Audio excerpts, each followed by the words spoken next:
Sir, नमस्कार। नमस्कार sir, नमस्कार। महात्मा गांधी की 150वीं जयंती के अवसर पर आयोजित 51वीं दांडी मार्च के वर्षगांठ के अवसर पर आयोजित आजादी की 75 वर्षगांठ के अवसर पर आयोजित इस कार्यक्रम में जो राजकीय पॉलिटेक्निक महाविद्यालय झालावाड़ में आयोजित हो रहा है, इस कार्यक्रम में पधारे हमारे सभी अतिथिगण, हमारे महात्मा गांधी जीवन दर्शन समिति के सह संयोजक आमिर खान जी, और इस कार्यक्रम की अध्यक्षता कर रही है प्रिंसिपल मैडम फूलचंद जी, सौरभ जी और जोशी जी। सभी गांधीवादी इस कार्यक्रम में पधारे सभी स्वयंसेवी संस्थाओं के प्रतिनिधि, पत्रकार बंधु। महात्मा गांधी ने कहा था कि उस आजादी का कोई अर्थ नहीं जिसमें गलती करने की स्वतंत्रता नहीं हो, उस आजादी का कोई अर्थ नहीं। महात्मा गांधी इस देश के लिए एक संपदा और एक विभूति और एक महापुरुष है, जिनको हम हमेशा नमन करेंगे श्रद्धा से। उनको हमेशा हिंदुस्तान नहीं विश्व याद करेगा। महात्मा गांधी ने सर्वप्रथम जब दक्षिणी अफ्रीका में रंगभेद के विरुद्ध अपना सत्याग्रह चालू किया तो विश्व आश्चर्यचकित था कि एक ऐसी विभूति जिसके कहने पर एक आश्चर्यजनक परिणाम आ रहे हैं। महात्मा गांधी एक ऐसी विभूति है जिसके बारे में कहना बहुत कम होगा। महात्मा गांधी को आजादी के आंदोलन में नेतृत्व करने के लिए महात्मा गांधी के गुरु गोपाल कृष्ण गोखले ने महात्मा गांधी को भारत आमंत्रित किया। महात्मा गांधी गोपाल कृष्ण गोखले के आमंत्रण पर 9 जनवरी 1915 को भारत आए। महात्मा गांधी के भारत आने पर गोपाल कृष्ण गोखले ने कहा कि एक बार आप भारत का भ्रमण करके भारत की विविधता को, भारत की समृद्धता को पहचाने। महात्मा गांधी जब भ्रमण करने निकले, लेकिन कुछ समय बाद ही महात्मा गांधी के गुरु का साया उनके हाथ से उठ चुका था। महात्मा गांधी के गुरु इस दुनिया में नहीं रहे थे, लेकिन उनका संकल्प, उनका लक्ष्य जो महात्मा गांधी को दिया गया था, उस महान लक्ष्य पर महात्मा गांधी चल पड़े थे।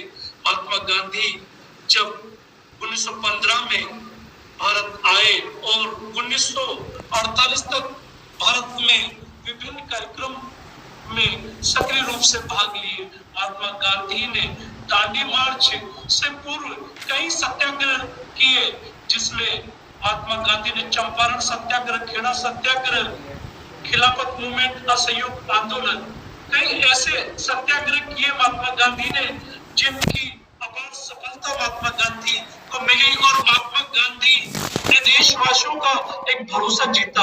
महात्मा गांधी के नेतृत्व में पूरा देश एकजुट होकर खड़ा था। महात्मा गांधी के साए असहयोग आंदोलन, महात्मा गांधी के जितने भी सत्याग्रह थे, उन सभी सत्याग्रह की पृष्ठभूमि अहिंसा और सत्य थी। महात्मा गांधी का अहिंसा और सत्य एक ऐसा अचूक हथियार था महात्मा गांधी का, जिससे कई बड़ी बड़ी क्रांति महात्मा गांधी ने की और देश को समृद्धता दी।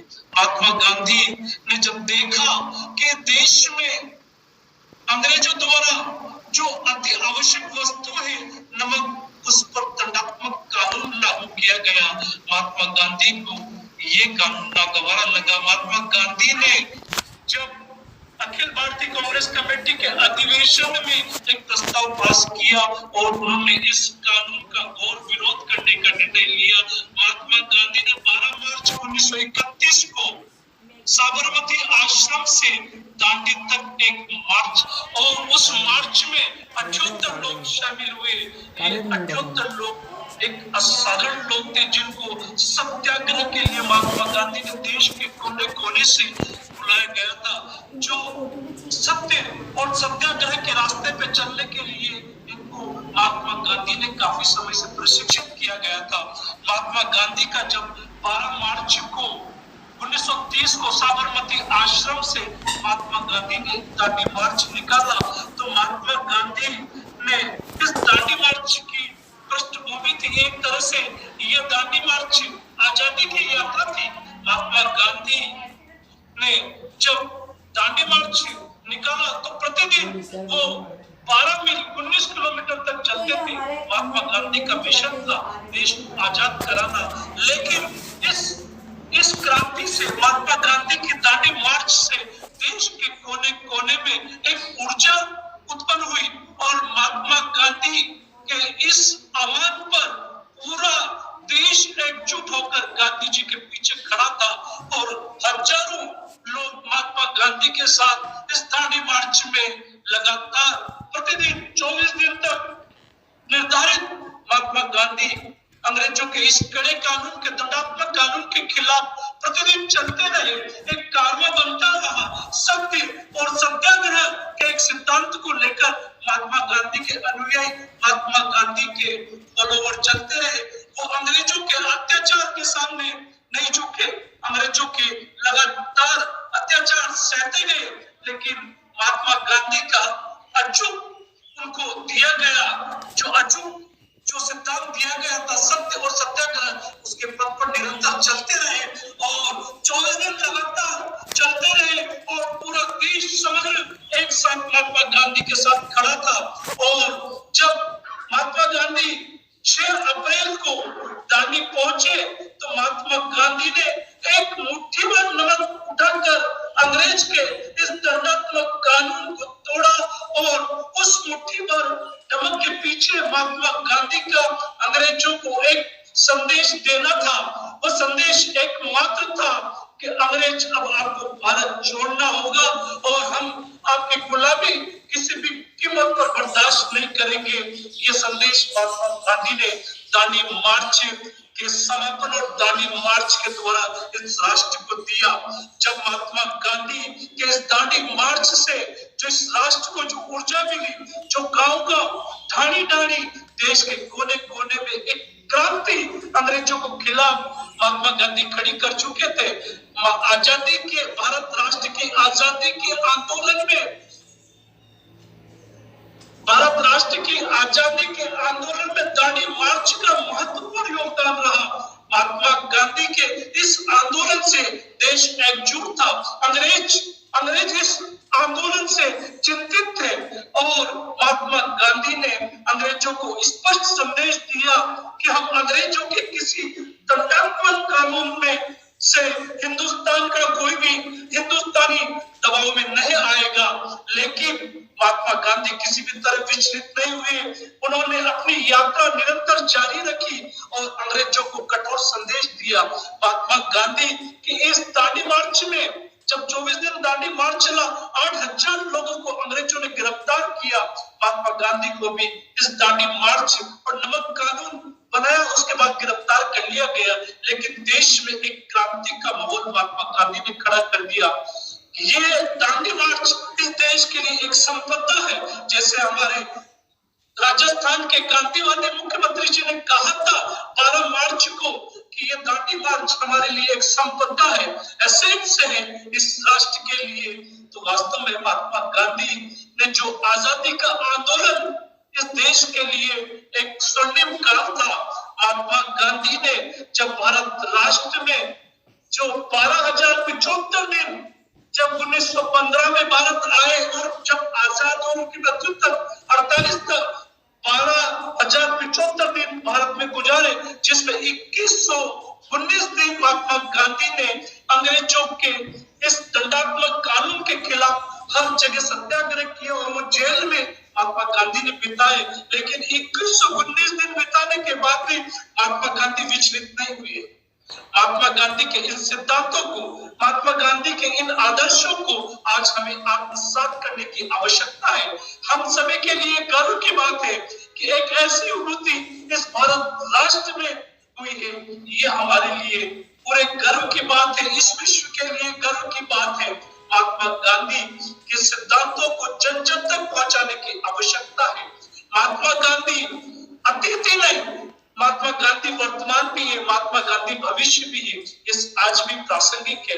महात्मा गांधी अतीत है, ये सबके सामने है। महात्मा गांधी ने जो हमें आजादी दिलाई, ये बिना किसी दंगे फसाद, बिना किसी क्रांति के महात्मा गांधी ने अहिंसा जिसकी पृष्ठभूमि में था, उस अहिंसात्मक आंदोलन के और सत्य के प्रयोग पर महात्मा गांधी ने हमें आजादी दिलाई। और महात्मा गांधी वर्तमान भी है, महात्मा गांधी वर्तमान भी है। वर्तमान में जब हम देखते हैं विश्व में महात्मा गांधी के सिद्धांतों पर चलने वाले को, जब हम नेल्सन मंडेला को देखते हैं, उन्होंने जो अफ्रीका में अश्वेत आंदोलन किया, उसके बाद जब उस आंदोलन में उनको विजय प्राप्त हुई और उनसे अंतरराष्ट्रीय मीडिया ने पूछा गया कि भाई आपकी इस क्रांति के पीछे, आपकी इस विजय के पीछे आप क्या कहोगे, तो उनका यही कहना था कि मैं महात्मा गांधी के सिद्धांतों से, महात्मा गांधी के आदर्शों के बल पे ही यहाँ तक पहुंचा हूं।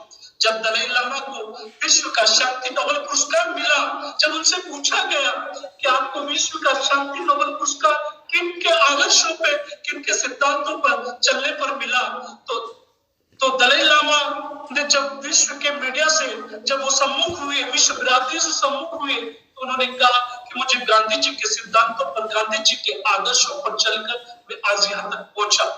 तो गांधी जी के जो सिद्धांत है, गांधी जी के जो आदर्श है, जो अतीत में तो थे ही सही, लेकिन वर्तमान में भी प्रासंगिक है। महात्मा गांधी के सिद्धांत भविष्य में भी प्रासंगिक होंगे। महात्मा गांधी के जिन सिद्धांतों को जो आज हम देख रहे हैं, वो किसी से छुपे नहीं। महात्मा गांधी एक अर्थशास्त्री थे, महात्मा गांधी एक महान अर्थशास्त्री थे। महात्मा गांधी ने जब वो उनके अर्थशास्त्र था कि जो झोपड़ी में बैठा हुआ व्यक्ति, जो पीछे बैठा हुआ व्यक्ति लाभान्वित हो, महात्मा गांधी की सोच थी। महात्मा गांधी गरीब को गणेश मानते थे, महात्मा गांधी गरीब को गणेश मानते थे और गरीब का अपमान नहीं करते थे, वो गणेश का दर्जा दिया। महात्मा गांधी एक ऐसे अर्थशास्त्री थे जो गरीब को भी गणेश के रूप में मानते थे। गणेश जी को हम सर्वप्रथम, कोई भी हमारी आराधना होती है, गणेश जी को याद करते हैं। तो महात्मा गांधी एक ऐसे सफल अर्थशास्त्री थे जहां उन्होंने गरीब को गणेश जी के समगांधी राम राज्य के पक्षधर थे। महात्मा गांधी चाहते थे कि भारत के उस हर आदमी को, निम्न आदमी, जो झोपड़ी में बैठा हुआ आदमी, जो लाइन में पीछे खड़ा हुआ आदमी, जब तक राज्य में लाभान्वित नहीं होगा, सरकारी नीति उसके योग्य नहीं बनेगी, तो उस राष्ट्र के कार्यक्रमों का सही होना निरर्थक होगा। जब पीछे झोपड़ी में बैठा हुआ आदमी, जब लाइन में पीछे खड़ा आदमी लाभान्वित होगा, तो उस राष्ट्र के क्रियाक्रम सही साबित होंगे। महात्मा गांधी की एक ऐसी सोच थी। महात्मा गांधी जो सदियों से छुआछूत की परंपरा चली आ रही थी, भारत में छुआछूत एक अभिशाप है। कई सदियों तक हमारे यहाँ के लोगों ने छुआछूत के विरुद्ध आंदोलन किए, लेकिन महात्मा गांधी इस छुआछूत के घोर विरोधी थे। महात्मा गांधी ने जब निम्न वर्ग को वो सारे अधिकार दिलाना चाहते थे, महात्मा गांधी जो एक आम आदमी को थे, महात्मा गांधी उस निम्न वर्ग के आदमी को जो छुआछूत से है दृष्टि से देखा जाता था, उनको महात्मा गांधी वो उच्च दर्जे का मानते थे। महात्मा गांधी ने उनको हरिजन का नाम दिया, जो हरि के प्रिय है, हरि के बहुत नजदीक है, हरि को समकक्ष है। ऐसे आदमी को उन्होंने हरिजन का दर्जा देकर उनको एक उच्च श्रेणी के लायक महात्मा गांधी ने उनकी सोच थी। महात्मा गांधी हमेशा छुआछूत के खिलाफ रहे। महात्मा गांधी एक ऐसे विभूति थी इस राष्ट्र को जो हमें बहुत कम मिलेगी। आज हमारा राष्ट्र और हमारी युवा पीढ़ी को हम देखते हैं कि चौराहे पर भटकती हुई नजर आती है। एक तरफ चकाचौंध है, एक तरफ हमारी युवा पीढ़ी को एक ऐसा संदेश देने की आवश्यकता है कि गांधी के सिद्धांतों पे चलने की आवश्यकता है। एक तरफ चकाचौंध है, एक तरफ सादगी है। सादगी को आत्मसात करने की आवश्यकता है। महात्मा गांधी सत्य के प्रयोग, महात्मा गांधी हर समस्या का हल सत्य के प्रयोग में देखते थे। महात्मा गांधी सत्य के प्रयोग में विश्वास रखते थे। महात्मा गांधी का मानना था कि जब आदमी पूरे संसार को जब छोड़ के जाता है, जब आदमी की अर्थी निकाली जाती है, तब हम कहते हैं राम नाम सत्य है, सत्य बोले गत है। जब आदमी परलोक से दामता है, जब भी हमें सत्य की महिमा याद आती है, तो महात्मा गांधी का सत्य इतना चमत्कारी है कि हर समस्या का हल सत्य के प्रयोग में है। ये महात्मा गांधी ने माना था और महात्मा गांधी ने कई सत्याग्रह सत्य के प्रयोग पर आधारित है। महात्मा गांधी का पूरा जीवन अहिंसा और सत्य के प्रयोग पर रहा है। महात्मा गांधी इस राष्ट्र की एक विभूति थी और महात्मा गांधी को ये राष्ट्र हमेशा याद करेगा और ये राष्ट्र नहीं पूरे विश्व महात्मा गांधी के सिद्धांतों को आत्मसात करेगा। और महात्मा गांधी के सिद्धांत हमें जन जन तक पहुंचाने की आवश्यकता है। महात्मा गांधी के सिद्धांत आदर्श जब तक हम जन जन तक नहीं पहुंचा पाते हैं, जब तक महात्मा गांधी को सच्ची श्रद्धांजलि नहीं होगी। मेरा इस अवसर पर जो यहाँ पधारे सभी आतिथ्यगण को जय हिंद जय भारत। और मैं एक ही आज संकल्प ले कि हम महात्मा गांधी के सिद्धांतों को, महात्मा गांधी के आदर्शों को जन जन तक पहुंचाएं। जब भी गांधीवाद की सार्थकता होगी और हमारे लिए गर्व की बात है, गांधी भारत राष्ट्र के नागरिक थे, ये हमारे लिए गर्व की बात है, ये हमारे लिए संपदा है। और मैं राजस्थान के मुख्यमंत्री अशोक जी गहलोत का भी बहुत बहुत आभारी हूँ कि जिन्होंने मुख्यमंत्री बनते ही पहली बार गांधी जी के सिद्धांतों के लिए और गांधी जी के लिए एक विभाग बनाया। ऐसे मुख्यमंत्री को मैं बहुत बहुत आभारी हूँ। जय हिंद जय भारत।